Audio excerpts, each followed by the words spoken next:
To that. Okay. Okay. Do I have to do this? No, but And that's, the money paragraph is the last paragraph. right. Yeah, yeah. So they want, well, the last two, right, they want a resolution urging lawmakers there. Yeah. Right, yes, committee, Oh, consider passing a that's resolution. okay. I'm sure she's gonna get And then, Yeah, so, we have to. Well, one of the things, yeah, so what I would say is we draft a resolution for March 11th Okay. for that meeting. Oh, yeah. And then also one of my items of the budget subcommittee is the MASS recommendations. Okay. And in my opinion, they're terrific. They're super aggressive as far as, Yes. and I think they would have. We had to scoop out. And the executive committee kind of views it as, hey, let's have this position as a really solid starting point. So. But if you want to do some work, maybe we start a Google Doc and go back and forth on the resolution. All right. Sounds good. Get this right crowd.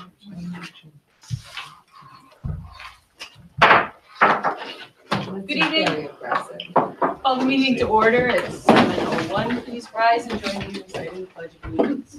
I pledge allegiance to the flag of the United States of America and to the republic for which it stands, one nation, under God, indivisible, with liberty and justice for all.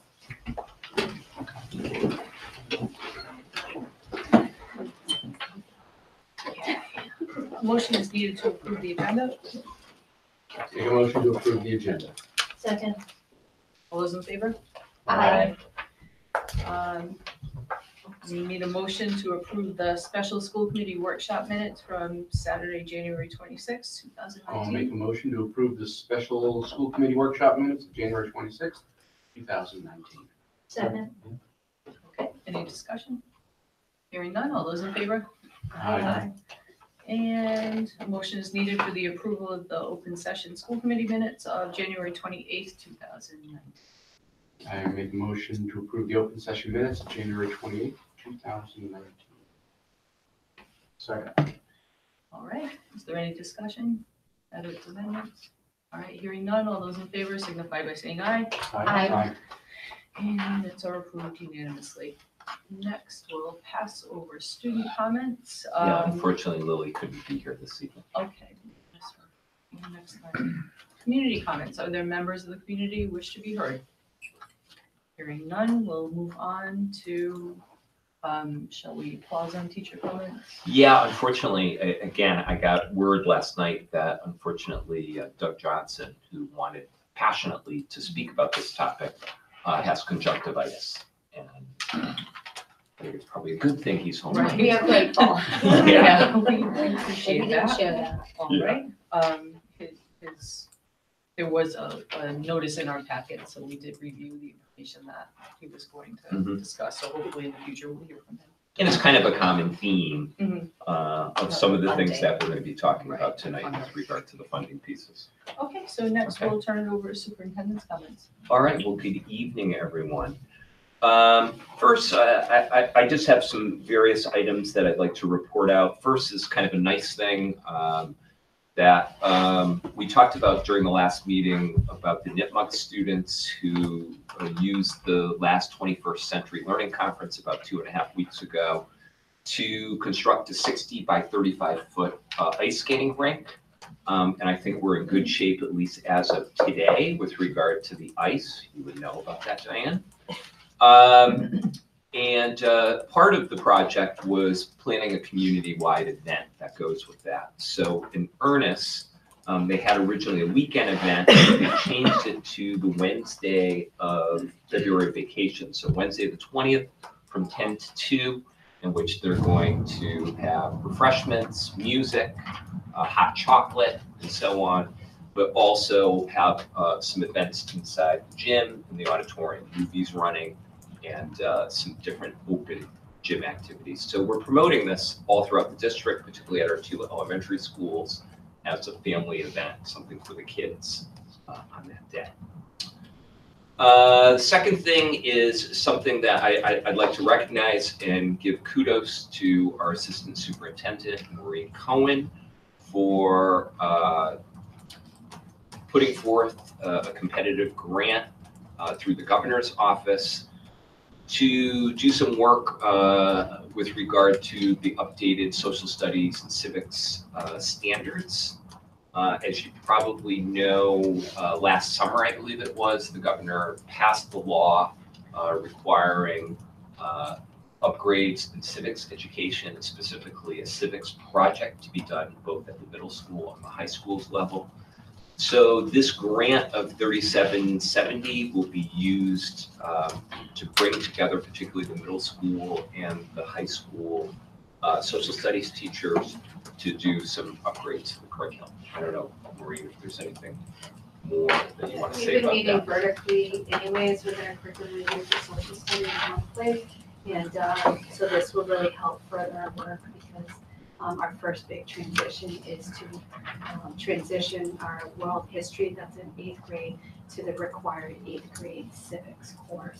So that's been a big piece of our work, and there's all of the grades are affected to some degree by the new standards, but that's our first big shift. And a lot of the funds for this will go to summer curriculum work and work outside and professional development as well, and also the development of the civics projects that they will be incorporating at both levels. So we're really pleased. A number of districts got it, but in our region, there were a number that I know didn't get it, so I felt pretty lucky that to make the cut. So I'm excited about that. Okay, and I also put some information about the seal of biliteracy. With this graduating class is the first quote unquote official class that'll be eligible to earn it. We did offer it last year, and we had a handful, about a dozen students earn it, most of which were students in our Spanish immersion program that were graduating, but we also did have a couple English language learners who also earned it. It was a little looser in its requirements because last year it was a pilot. This year they're kind of making it fast across the state.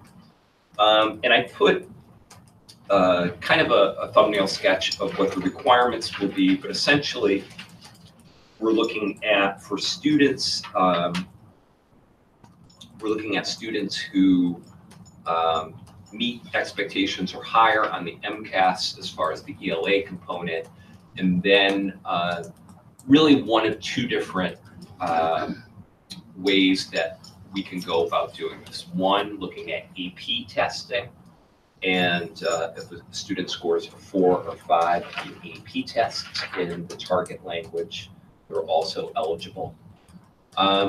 So realize the majority of our immersion students do take the AP test as juniors. So we already kind of know who the pool is of the students. So the good news is, of the 18 AP Spanish students that took it last year, 15 got a 4 or 5. The remaining 3 scored 3s. So the results were excellent. But AP is not the only test that could be used as a bar. What we're looking at is the test known as the APPLE, kind of a forced acronym for Assessment of Performance Towards Proficiency in Languages. That, ironically enough, is the assessment that we're looking to start piloting this spring for students in the Spanish immersion program to kind of assess their proficiency in the language.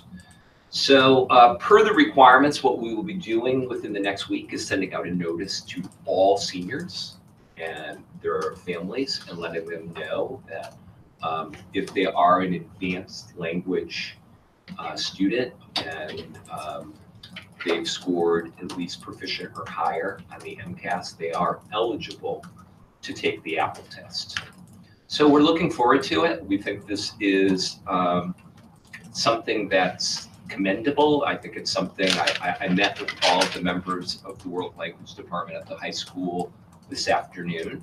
And we had a pretty detailed conversation about this. And I think they're very excited about it because they see this as a terrific tool to kind of plan backwards of their curriculum and their instruction and so on.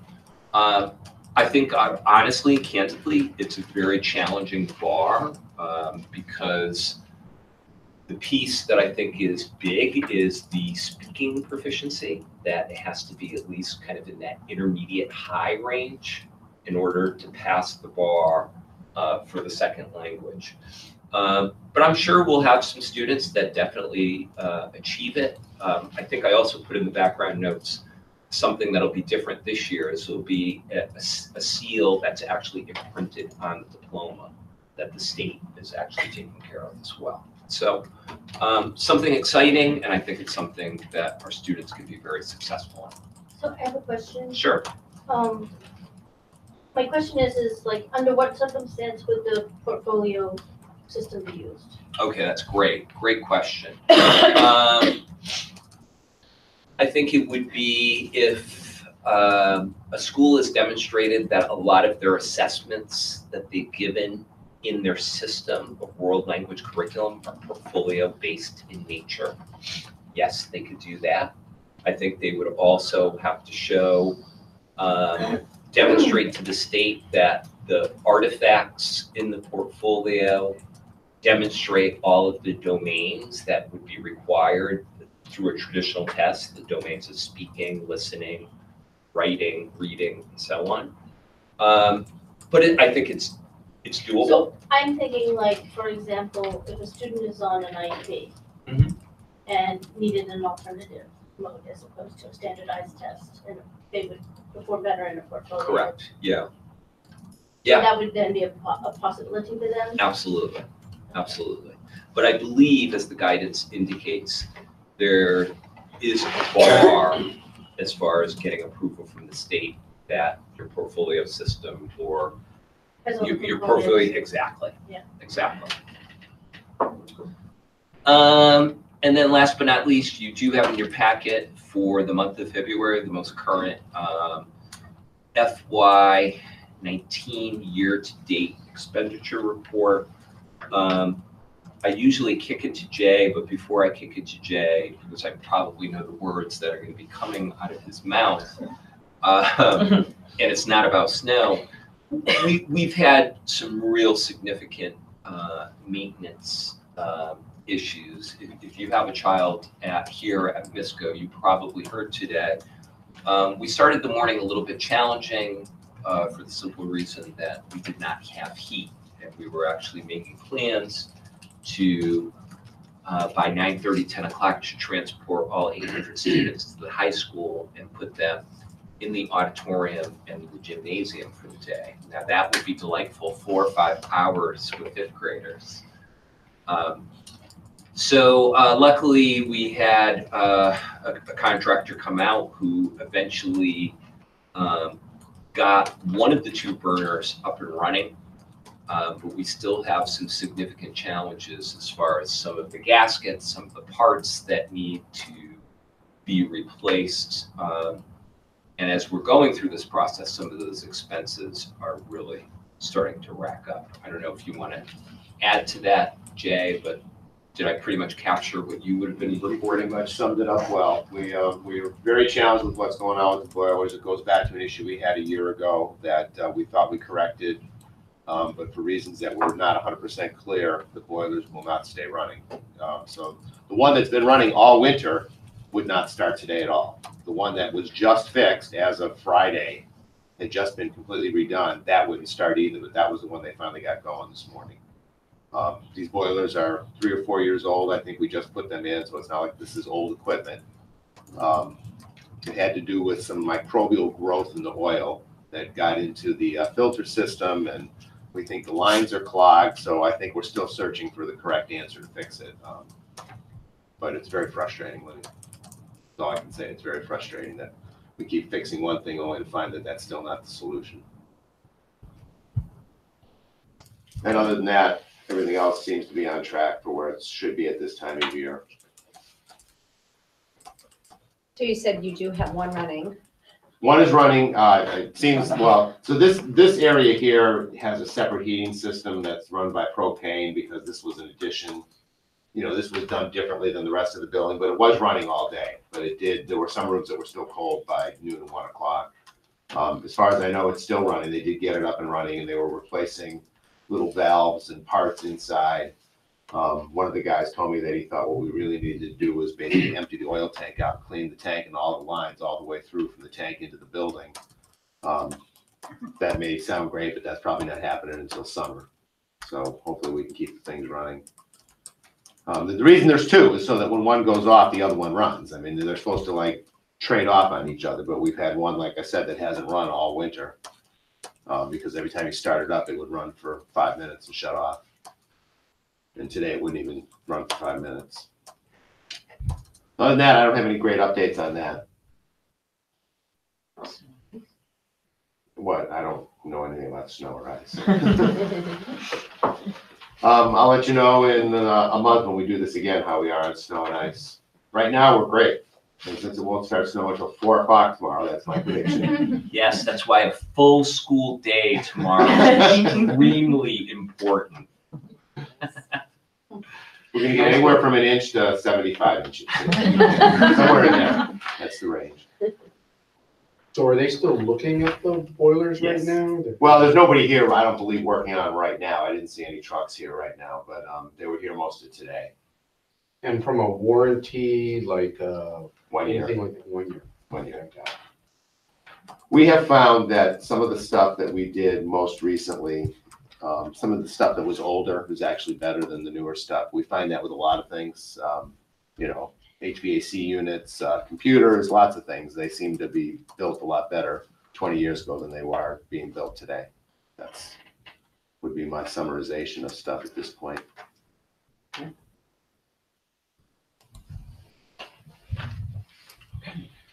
All right, so moving on to subcommittee updates, budget subcommittee, FY20 budget update. Joe, you want to give that update or you want? I'd be happy to. Okay, so just a few things to update you on, kind of unrelated but still related.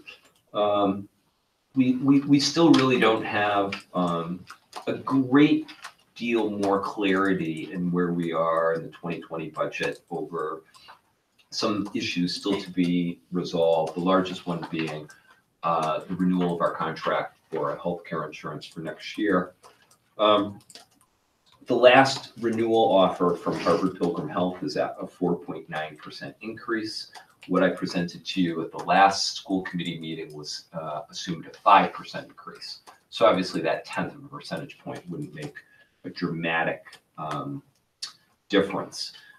We feel like this is completely unreasonable. I listed for you what our utilization rate is, which is, in my humble opinion, very, very favorable to Harvard Pilgrim Health for the current last 12 months. So we're going to continue working on that front to get a resolution and what we believe to be a reasonable renewal rate for FY20. I had the opportunity to meet with Derek Brindisi, Upton's town manager, a couple times, and he's kind of been a liaison in speaking to both the Board of Selectmen and also the Upton Finance Committee. I've also had some email correspondence with both members and actually a detailed phone conversation with one of the two selectmen in Mendon and also some communication with the FinCom. There seems to be consensus on both sides and from some of the communication that it would probably be helpful to revitalize the multi-board. And then in this case, kind of usually in the month of February, I'm doing 2 presentations to each respective FinCom. The idea was to do just 1 joint presentation, but to have the school committee, the board of selectmen, and the finance committees come together. So Derek and I talked about it and tentatively came up with the date of Wednesday, February 27th, which is the week after February vacation. We'd be looking at 7 p.m. in the PDC. I wanted to get a sense from you. Does that work? Is that a favorable date for Works for folks? me. Doesn't work for me. It doesn't. I'll be out of the country. So, What's your window that you're I out? could do Thursday. The next day? Yep. Okay. How's Thursday the next day? And for me. The 28th, right? Yes. Yeah, that's fine.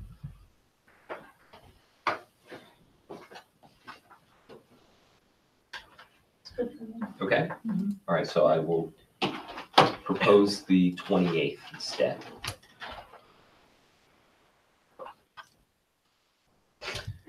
And then, last but not least, I have I included in your packet a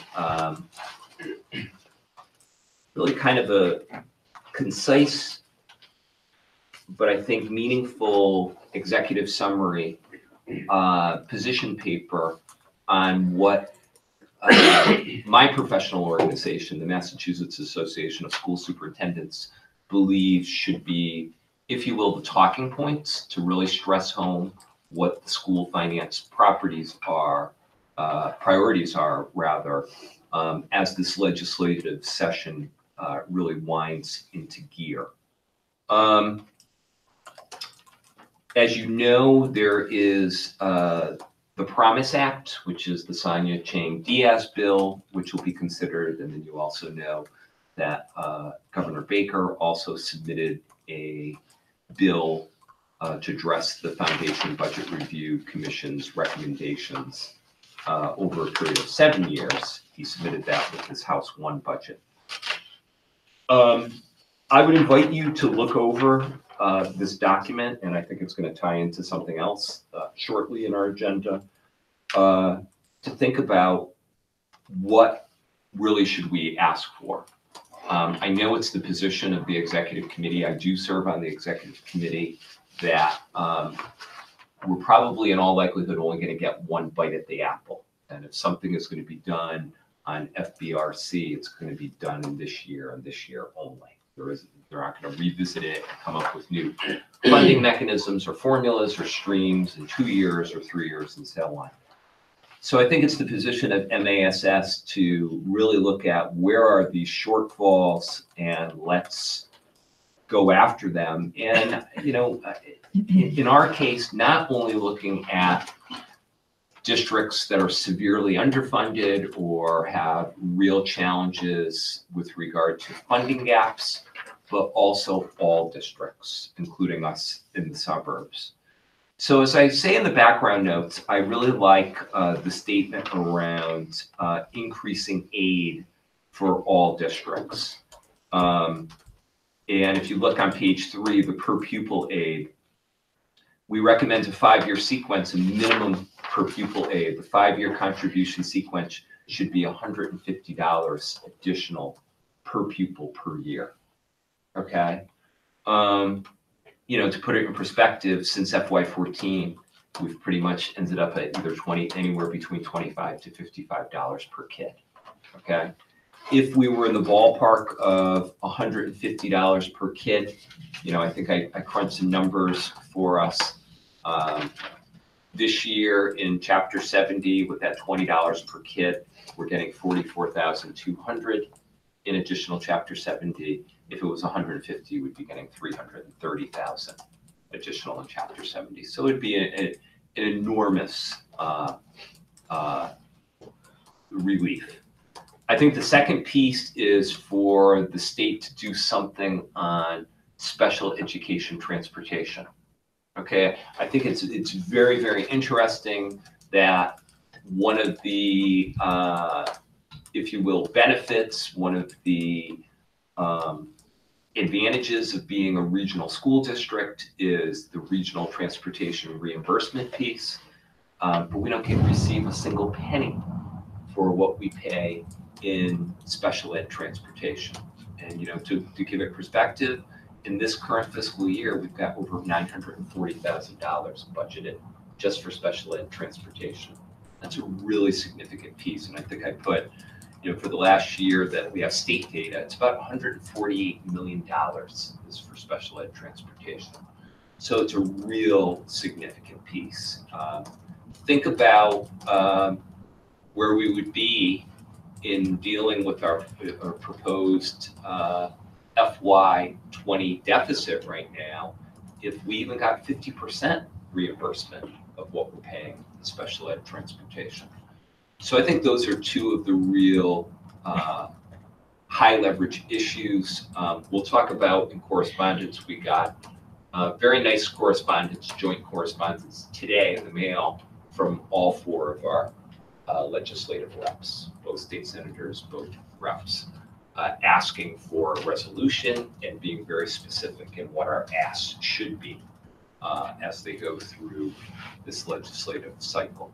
So read it over at your leisure, but I think it's a good tool for our discussion points.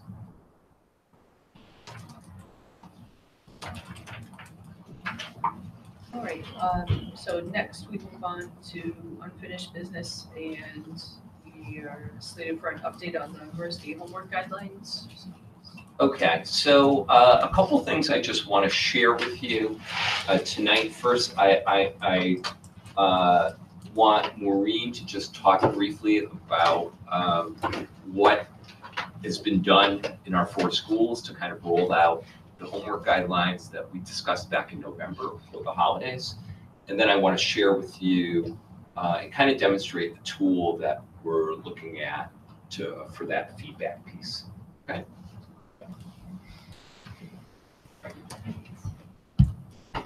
Everybody. We wanted to give an update. So the last time we talked about this was, I think, probably going back to maybe December. And we had mentioned when I gave the presentation and talked about our implementation plans for this coming year. In the last month, we've had a lot of meetings that have been taking place in the faculty meetings and department meetings. So just wanted to give you an update of some of the work that the teachers and administrators have been doing around the homework guidelines. So going back to the end of November, the guidelines were shared with all of the educators district-wide. And then we had a smaller group that got together in December and developed a packet of series of homework protocols. I'm going to just give you a brief sample of that in the next slide. That could be used in either faculty meetings, department meetings, grade level, so they could pick and choose and decide what would be a good fit. So we gave them a number of protocols, and many of those protocols we used in our homework committees. And then in January, some of the homework protocols were used in faculty meetings with elementary and beginning of the middle school meeting just recently, and departmental meetings at the high school, grade level meetings at the elementary school, and I also used it when I met with the curriculum assistants as well. And we just launched the in February, just this past week. A week ago, we launched the Rethinking Homework book study. So we have a few takers for that as well. Some examples of the homework protocols that we use either in the homework committee when we elaborated some of the ones that have been used so far, the homework guidelines carousel, which is basically a series of questions. I saw that I actually witnessed this at Memorial in action at a faculty meeting. It was one of the first times that they discussed it as a faculty, and some similar questions have been used at Clough as well. And others, some smaller groups have read the first, one of the first chapters of Rethinking Homework is all about the culture of homework. So it's a really good chapter just to have background and history of kind of what led to it. So there's 3 levels of text protocol that was used with that. Some of the departments at the high school have used the homework slice where they start to bring in samples of homework. And that's something that I've done in the past with our curriculum assistants and department chairs as well. And one of the first activities that we had done, which is really helpful for kind of building understanding is, and I think I talked about this at my last presentation, was kind of assessing your own experience in the past, yourself as in relationship to homework, but then bringing it forward to how has that changed over time and how has research and our experiences, how have we adapted our practices. So those are some we haven't used yet, but are models that we can use later on to track. So I asked for updates, and we checked in at some of our leadership team meetings in December and in January with all the principals. I've probably attended, maybe myself, about half of the meetings like related to the faculty meetings, so I've seen some of them. But at Clough, they had already started working on this earlier in the year because there were a number of teachers on the homework committee, and so there were a lot of discussions already taking place. So Jan had shared out some of the reports of conversations from their grade level meetings that they had earlier this fall and into December. And in most cases, they've reduced the homework at the elementary level in Clough. They've reassessed what's meaningful, and they've done a better job of communicating to parents and started to roll out what those homework guidelines were at some of the open houses at some of the grade levels. So they're still meeting on it, but felt that in a lot of places there already had been movement at Clough because we started talking about this last year. Similarly, at Memorial, there are a few teachers on the homework committee at Memorial as well, and they started building these conversations naturally last year, but formally at the January meeting and then a follow-up at the February meeting. I witnessed both of these. So they had, they started with the carousel protocol at the January meeting just to have people really dive into the guideline protocols and discuss it and, what their thoughts, what their questions were. And then at the last meeting, they were set up in vertical meetings and they discussed their current practices and shared best practices across grade levels. At MISCO, there's been work at the MISCO department meetings. They've read the guidelines, identified their strengths in practice and how they align with the guidelines, and they started to identify areas where they could use support from colleagues in understanding or implementing practices and making changes in practices. It's been discussed during their strategic planning times, which occurs once per cycle, to how to make practices across grade span more consistent, which had come up earlier anyway, so they were already talking about that even prior to the guidelines coming out. And the next level will be to have similar conversations with departments to determine best practice in core content areas. At the MISCO faculty meetings, there have been some, they've had different chat stations going back into the fall. One of the areas had been related to homework. So they've started building some conversations and questions around the guidelines. And in the upcoming March meeting, there's a plan for MISCO students who attended the workshop at NIPMUC around the portrait of their graduate competencies, that they're going to lead an activity and they're going to use that lens to further analyze their homework practice through the portrait of the graduate competencies. So there are plans in place. With everything else that we're doing at these faculty meetings, there's often kind of a pocket of time for the various topics. So many of them have been devoting some portions of meetings to that at some of the buildings. And then finally at NIPMUC, they have, I had done the protocols. I probably ran through maybe 3 of the protocols with the department heads going back to December. And so then the expectation was that at their department meetings, they were going to, in January, use at least one of the protocols. And they were asked to use the protocol and identify outcomes of their discussions and what protocol they use, and also to share some of the next action steps that they're going to start to implement.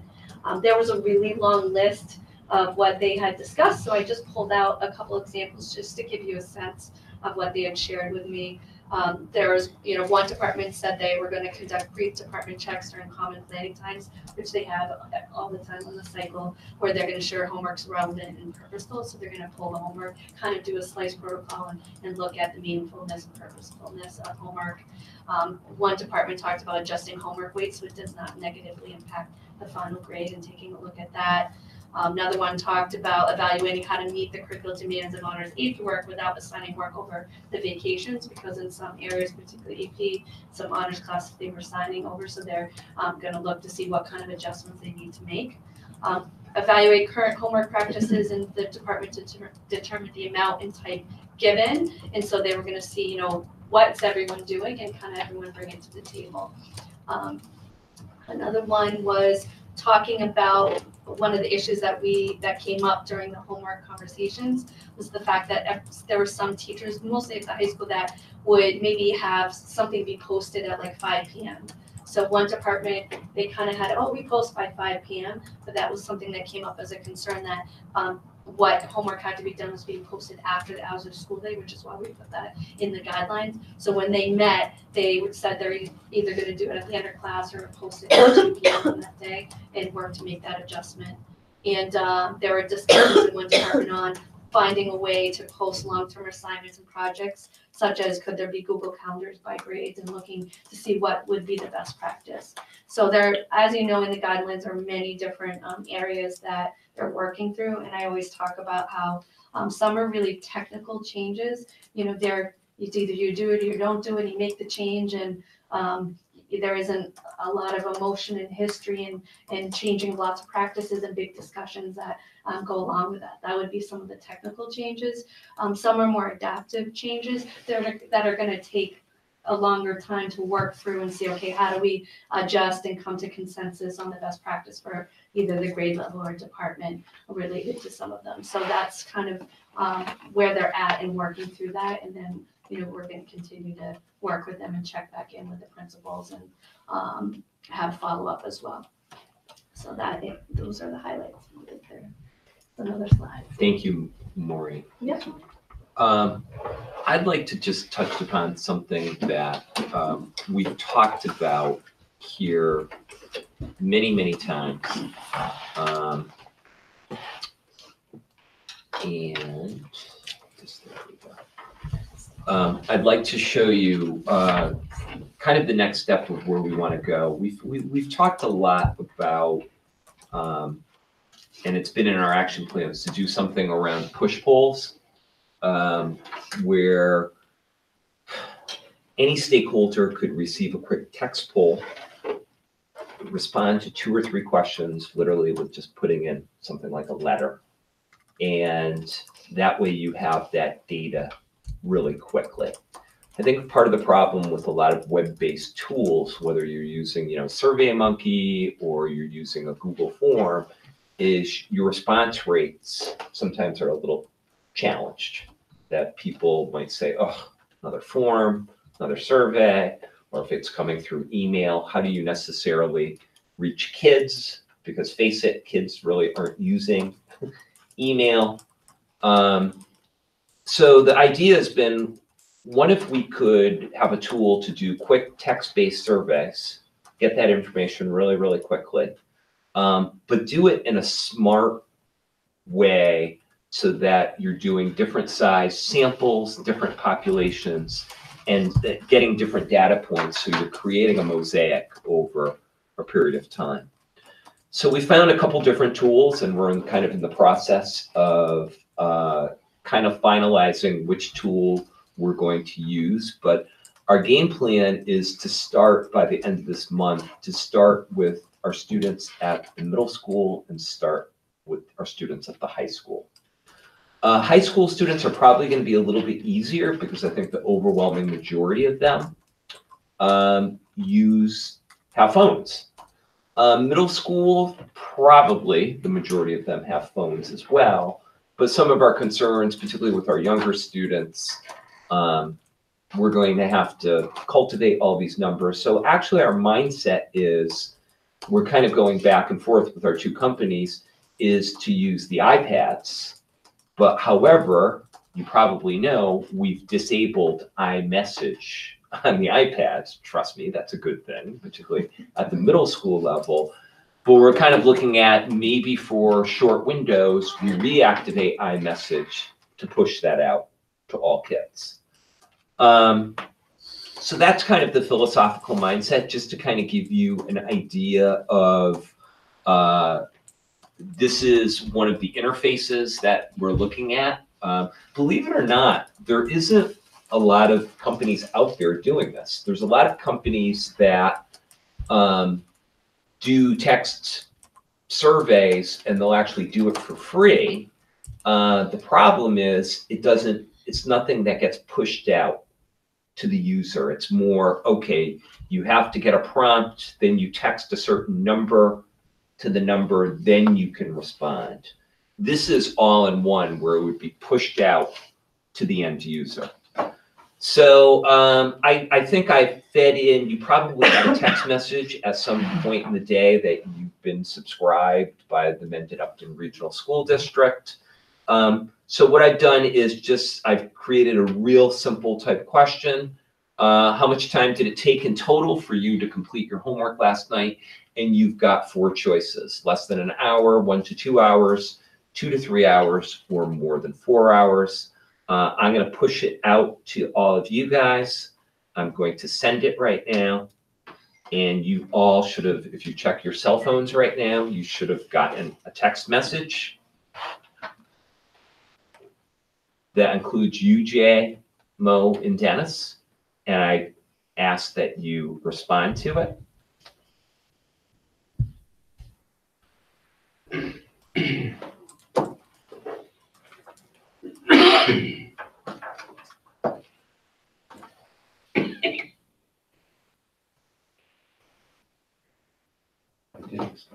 And you probably notice pretty quickly, one of the capabilities that we have with the tool is it can also send text message back showing the results, or you could customize a message saying, hey, thank you very much for participating, or we really appreciate this.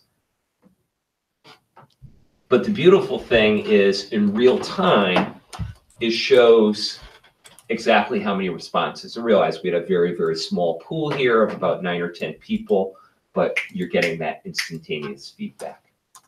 Okay.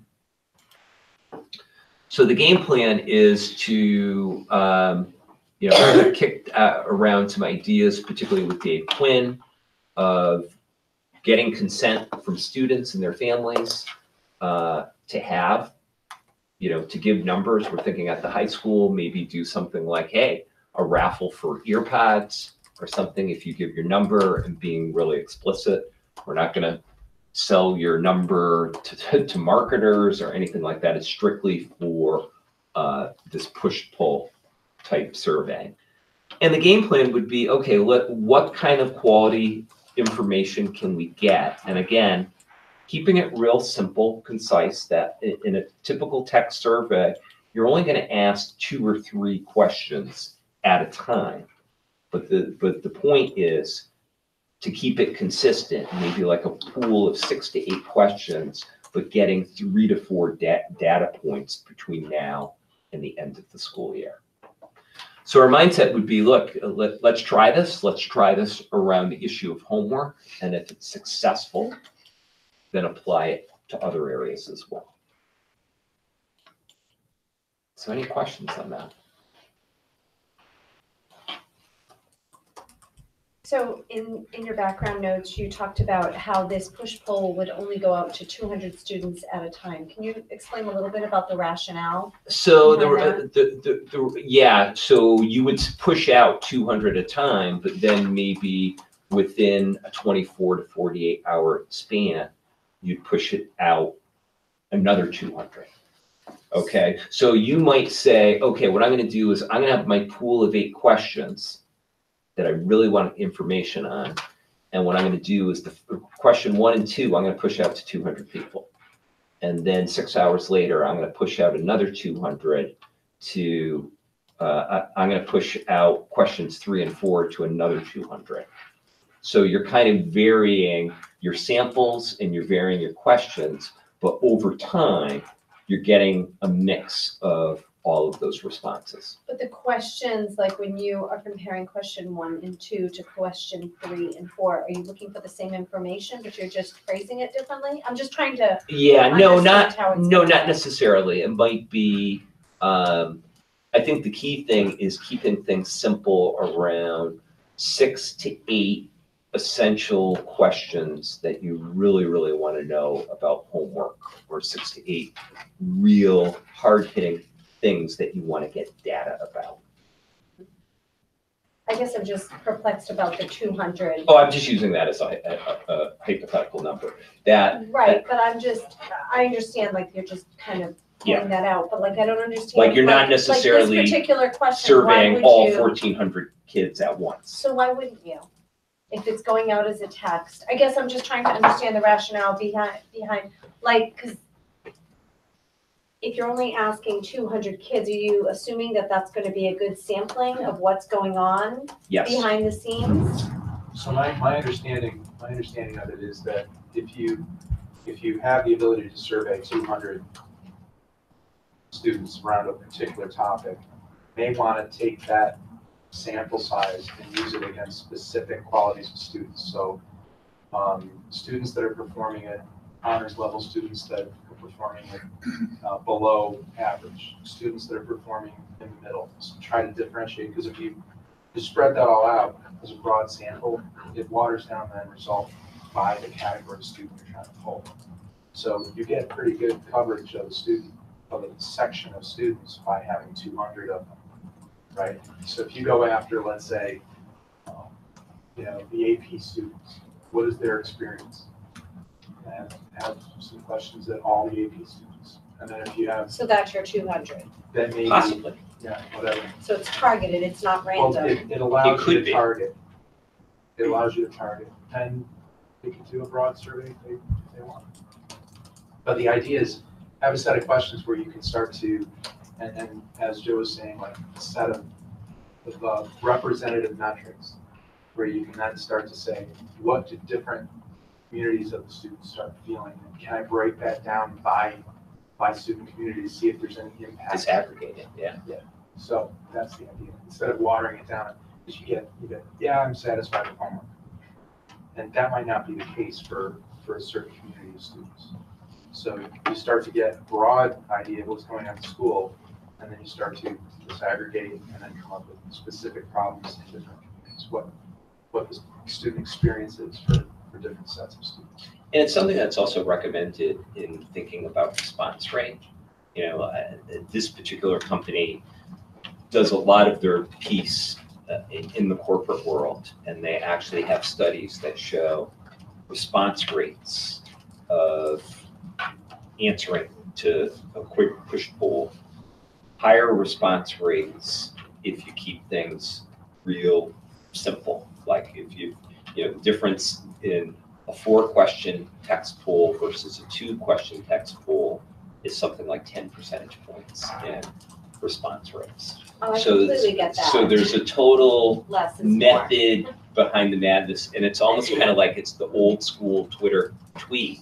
The text box is only 160 characters that you're filling in. So I think the piece is, and I just gave you a quick little throwaway example of being, okay, what do you really, really want to learn here from the kids? And being super, super concise and super precise in your language to get that information.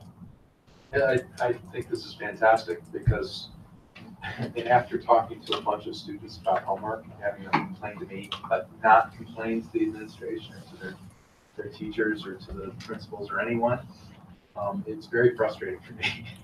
I think it's a tough ask. It I is a think tough students ask. feel intimidated. Yeah, but they're on so many different levels too, whether or not they're gonna affect their status of teacher or, Yeah. I mean, it's all mixed up in a whole bunch of But just so I understand, I mean, you're really only gonna gain a sense of directional learning out of this survey.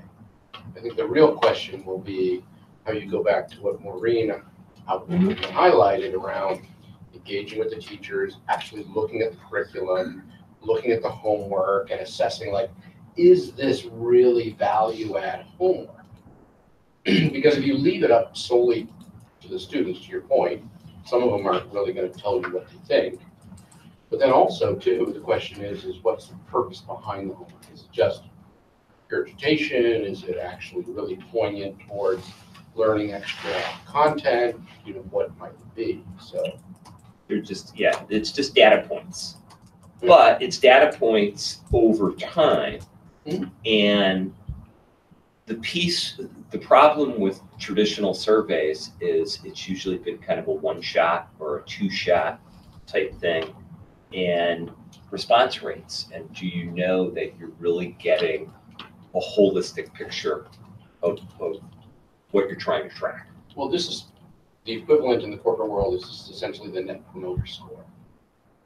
The very simple question of, would you actually recommend this to your friend? 1 no, 5 yes, in between. Yep. You get a general directional learning as to the Mhm. quality and what people generally Mhm. this is their view towards, this is students' views towards homework. I mean, you're not gonna do this every other day. No, no, This is a no, little no. bit different than that promoter, in that you're trying to find out details about a specific aspect of the homework. So let's just make something up. That promoter would say, what's your experience of this class's homework 1 to 5, right? And you say either a 4 or 5 in the average child, you get a score. But this is more like, are you having a problem with the overall workload? Right? Are you having a problem with maybe a lot of redundant effort where you don't see the outcome of that? So this is the It's gonna ability be of very focus. difficult to get that kind of information from this kind of survey, because it's a very simple survey. And that kind of information is very contextual and individual. Like what I might have a hard time with, and what I might feel might be different from you, would be different. It's very. Oh, yeah. Definitely. But this also has the ability to text short narratives in as well. Doesn't have to be multiple choice type. What about, But you're also Just to see seeing how it averages. works. If Yeah. you say, if you put out a very specific question that is intended for a personal response, and you see that 75% of the respondents have a problem, then that indicates something. but what about, okay, say you don't see that. Say you see like a 30%, like this isn't an issue. But in one particular class with one particular teacher, it is an issue. How are we gonna get to that type of information?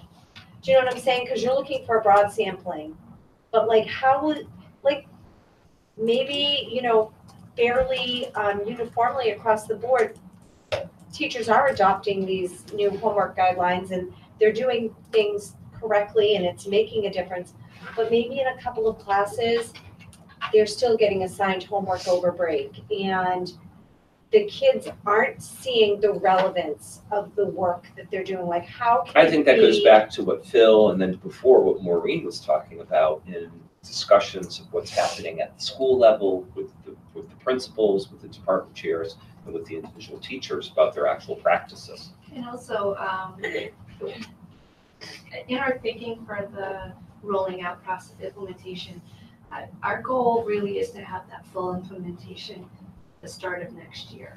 I mean, we're getting there, but, so what I've seen other districts do is, you have this space where we're working through it and what we need to shift. And then at that beginning of the year, so we hear that we have some elementary teachers saying, we've talked to parents, we've shared what these guidelines are, this is what we're doing, we've made these shifts. When we start that next year, that's out there, it's communicated, we've made the shift, we know what we're gonna do. And I would say that's really when the rubber meets the road, that feedback from parents, from students, from a follow-up survey, like have we really made a difference? So we were thinking by the end of this year, we were gonna do a full survey, similar to what we did in the spring last year, of some similar questions. So one area we can track that data separately too, of with parents, students, all the stakeholders, and we'll see, is it exactly the same? I would hope that it would have moved already, but then it would be that full implementation by the fall, and I think we'll get even more specific feedback. We get a lot of that at the Food for Thought luncheons with students, and we try to steer them away a bit of, directly naming a teacher, in an open session, but they may come up where we may ask if there was something specific that they said, but we have been able to be exposed to things that maybe we didn't know were going on with different practices that we could follow up. So I've seen that in action at some of those meetings too with the students through conversations. My basic kind of point is more about, as we look at this is a great tool for getting direction. Conservative parents, but it has to be kept at a very fairly simple level because of the mode of the medium by which you're collecting. Well, yeah, the problem could be you could, once in a while ask a narrative type question, but then once you have those results pouring in, having to code it and. It's my voice to text conversion. Exactly. I don't think that's what this type of tool is for. It's not for It's directional, narratives. it's not for that. It's for- Yeah, I don't it's- think that's what this is It's for. for gaining a sense as to Yeah. what you're doing. I see that more of a narrative tool is something that perhaps a teacher takes on themselves. In fact, my kids, while at NISCO, have gotten homework surveys from their teachers saying, hey, how am I doing? Like, I think that's more the tool. Like, knowing that that teacher wants to make sure that they're getting it right. Yeah. And that their students aren't. But like, this is, A, B, C, or D. It's like Phil said, it's directional. So there is a really important, technology-wise, having the Google Calendar where everybody can see the homework that's coming up in the future, even just a very simple outline that says, here's the time frame in which I want to assign this project, is a massive change that's going to affect everybody. So they're going to be able Meaning to that figure there's out, some coordination. oh yeah, my God. To have a child say, oh, I've got all these classes, it's coming through on Google Calendar, and I can see I'm gonna have a problem around February break. That is a massive change that will affect everybody, hopefully for the better. Hopefully that doesn't allow the teachers to put more on vacation. So this is just kind of a broad question around Google Calendar. Do we, at any point when we're handing our kids iPads, are we teaching them to kind of plan using calendar, iCal or Google Calendar? Like, because I know my kids have never used it, but I like live by it, and it's like my planning tool, and it helps me see into the future and plan accordingly. Like, it's such a invaluable tool in my opinion. I'm just wondering whether at any point we're introducing it to children and students as a way to kind of get at what you just talked about, Sean, like that pre-planning, like, oh, that's going to be a tricky period. I better start working on that paper, that whatever, or studying for that test now. When they use Classroom, the calendar's linked to Classroom, so when assignments get put in, they automatically show up in that calendar, in that Google Calendar. Now, to answer your question, how much are students using that, I don't actually know, I never asked Well, that, so but it's it like- automatically, like when I run all my book studies in Google Classroom and I put all the assignments in, when I click on my Google Calendar, all of them just show up in the calendar. Right, So, right, same here. and they're using, now that we've shifted where it's across the board, we're using, or should be using Google Classroom in all the classes. That's one method for it to all feed in, at least to the student's individual calendar. Yeah, but they don't update those things until it's assigned today. What they'll do is they'll assign it. Unless they put it in advance and schedule it. Yeah, they're They're typically not doing But that. but I think that's That's what what I do. Maureen's saying is Yeah. what we'd like to go That's through. right. That's I right. think that was one of the conversations, the speaking pieces. But one of the things that I feel like we started in elementary school and that we did really well here, at least in my opinion, is using an agenda. And I feel like by the time you get to 5th grade and you hand students an iPad, you're handing them an iPad so that paper can kind of go away. I couldn't agree more. And I feel like we should be in some way, shape, or form teaching our students how to use, like, I've tried to get them actually at the very beginning of this year, and I was a complete and utter failure. Like, my kids are still not using iCal or Google Calendar for planning, but I feel like if, from the moment we hand them an iPad in 5th grade, if we're saying, hey, this replaces your agenda. And look at all these quick links. Like, you can put the assignment in and it goes right to the explanation, but we're starting to train them with a different mindset, with an iPad mindset or a Google mindset, I should say. A digital mindset versus using paper. Yep. Because I feel like that piece got dropped, not completely, because throughout MISCO, my kids are still using a paper agenda. But I feel like, wow, when they have this amazing tool sitting in front of them. Or, So by just the a way, thought. and by the way, the feedback to the teacher on what each individual kid's situation is extremely valuable. Now you're moving into more of a personalized learning environment, which is kind of one of the objectives we wanted to target for in the future. So I like that. That's very cool. So the surveys, I really like that. And I like where we're going with the Google Calendar. Okay.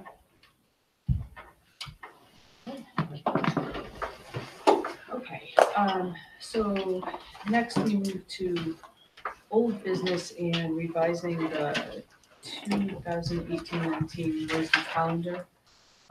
Two dates were inadvertently omitted Yes. for parent-teacher conferences, early release days, March 20th and 21st. Mhm.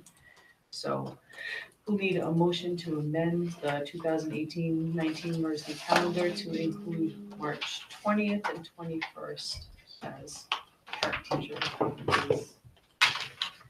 Motion to amend the calendar for 2018-2019 for parent-teacher conferences for March 20th and 21st. 20th and 21st. Sure Second. they're not the 25th and 26th? It's next year. That's next year. Okay. Thank you. All right, was there a second? I second it. Is So there does this discussion? adjust? I guess my question is, so you didn't send out this year's calendar? No, I did Didn't go not. out. I did Oh, not. okay. That's why I didn't. Yeah. Sorry about that. That was So you sent out next year's calendar. because the next agenda The item next is next year's is next Yeah, calendar. we're on year's. old business, we'll Okay. move to new business. All So right. this is something we already approved. Yes, you're just approving an amendment. That's all. Okay, so the motion's been made and seconded. Is there any further discussion of adding to early release? Does it push out the end of the year? It doesn't touch it a single bit. It's only a half day. It's not my spring break. Calendar to look at, so I'm just asking. But probably after the next 2 snow days because of the 75 You're inches not of gonna snow that have we're any gonna snow get. days. I thought it was 1 inch. It's Either or. Either or. Okay, the motion to amend has been moved and seconded. No discussion has been continued on this one. All those in favor signify by saying aye. Aye. All those opposed, nay. And the motion carries unanimously. Next, we move to new business, and that is the approval of the 2019-20 Marcy calendar. Any, It's a standard calendar. I think, as I said in the background notes, the only thing that really kind of represents a change, and I think Kelly, you'll be happy about this. We intentionally just kind of shifted by 3 days the March PD day to coincide with the 2020 presidential primary, for the simple reason that the feedback that we got both from the Upton and town clerks, Upton and Mendon town clerks, is sometimes parking can be a challenge when school is in session. And we anticipate now with, 57 Democratic candidates for One for every inch of president, snow. that presidential primary might be a really busy day as far as voting. I don't know. Maybe it will be, maybe it won't be. I will greatly appreciate presidential primaries normally have an 80% turnout. Okay. With anywhere from, 5,500 registered voters in Upton and 4,500 in Mendon. Yeah. That's a lot of people. and So a my lot of gut is, in traffic. all seriousness, there'll probably be significant interest in voting that day. Correct. So we just felt like it kind of made sense on a lot of different levels. And then when you get the 2021 calendar from us a year from now, you'll see that we'll do the same thing for the election day in November. And I would just like to comment, other school districts do not work with their town clerks, and I just want to express my appreciation that you do work with us. So it's easier for the school days as well as for the administration of the elections. okay, so a motion is needed for the approval. Before we have a Yep, motion, sure. I have one topic. I know Hey, where Joe you're knows going, exactly where I'm going. because you're a Um, heretic. No, I'm not. I guess my question is, we have a policy for dealing with religious holidays. Mhm. For those people that deal it, we only have one religious holiday on our calendar, which is Good Friday. I don't understand why we have it. I as a Catholic who follows Good Friday and Easter, I get it.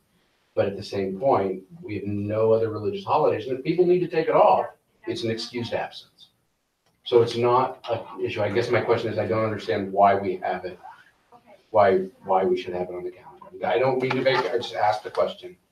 Should be something maybe we look into, because it would shorten the school year if people are. So there's 2 different approaches to this. There's approach 1 that we could completely mirror BVT, and I believe BVT does a half day on that day.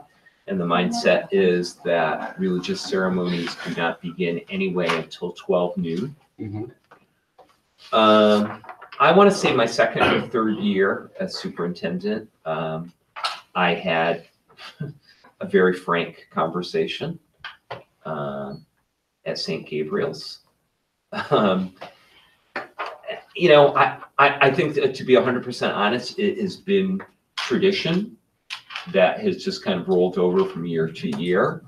I also, though, I do know of some districts that have made a fairly dramatic change, and then sometimes you run into an issue with staff that then you're looking at a very high percentage rate of staff being absent on that day to observe our religious holidays. But do I concur with your viewpoint? I do, Phil. I honestly do. So I'm not saying we necessarily need to change it for 1920, but it might be something we look into, just to be, maybe look at maybe what BBT does, look at other people and what they do, and to understand, is it an old practice, maybe we should modernize? Well, I And mean, something I think especially as you look at it's a split. When we looked at it 5-6 years ago, there were districts in the Blackstone Valley and the surrounding communities that went full day. There was districts that did still it off. There were districts that were half day. It was a real blend across the board. I don't know, I think, it bothers me that we don't observe other religions' holidays, but we do Good Friday, is speaking. Well, hold on, it doesn't mean we don't observe, because No, there are because excused absences. I understand that they're excused But they're not- absences, but we're giving a special day for Good Friday. So we are observing a Catholic holiday. But to Joe's point, most religious ceremonies don't happen until afternoon anyway, so I don't understand why we can't do a half day on this particular day. I mean, It's something we should look into maybe for next year's calendar, for the calendar after this one. So that we don't make it a big shock. do you think it would be that big of a shock, a half day on Good Friday? I don't think it's that big of a deal. I mean, I'm Catholic and it's not that big of a big deal. Like, I think it all depends who you talk to. I agree. I But think I it's also think that the equity piece, and I understand your point, Phil, that it's an excused absence for anybody who wants to observe their religion's holiday, whatever that may be. But we are setting aside a day for Catholics. I don't know, I feel like a half day would probably make people pretty happy because you could still observe.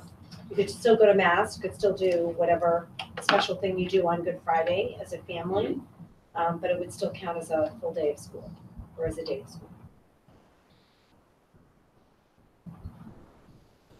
So maybe it's something we should look into.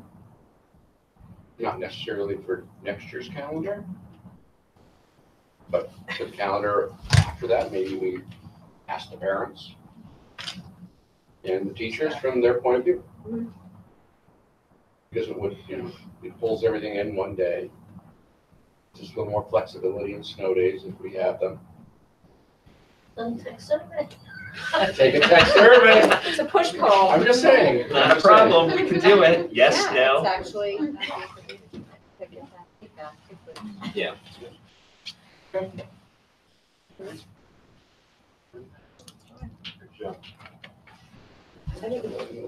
Yeah, mine as well. All right, so is there a motion to approve the 2019-20? I make a motion to approve the 2019-20 university calendar. Second. Okay, any further discussion? Hearing none, all those in favor signify by saying aye. Aye. Those opposed, nay. The calendar is approved. I already said that. The calendar is approved unanimously. Next item on the agenda is correspondence. The committee received a very heartfelt thank you note from Marie Brigham, the Golden Apple recipient, so it was very nice to read.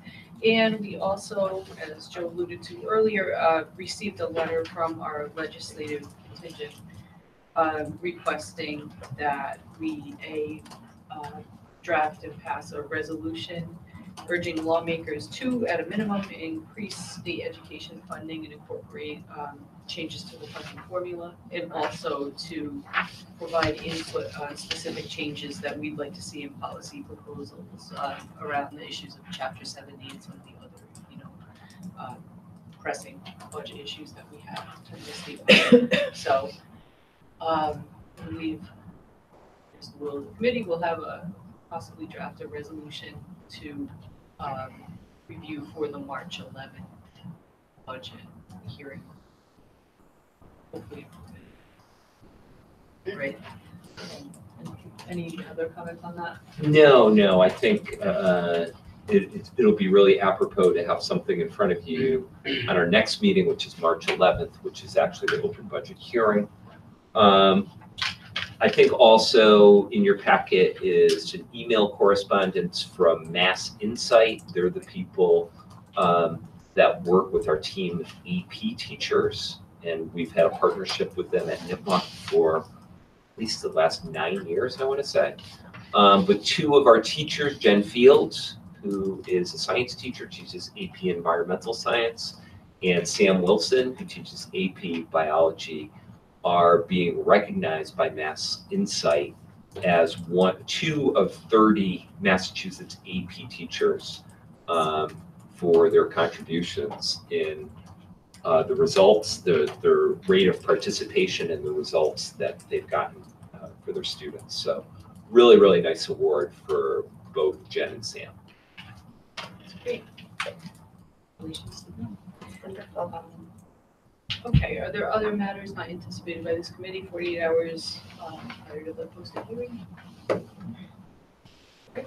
Future agenda items include our open budget hearing for fiscal year 2020 on March 11th at the Mendon-Upton auditorium.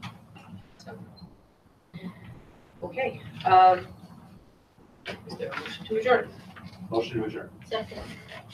All those in favor? Aye. Meeting's adjourned at 8:12. Thank you.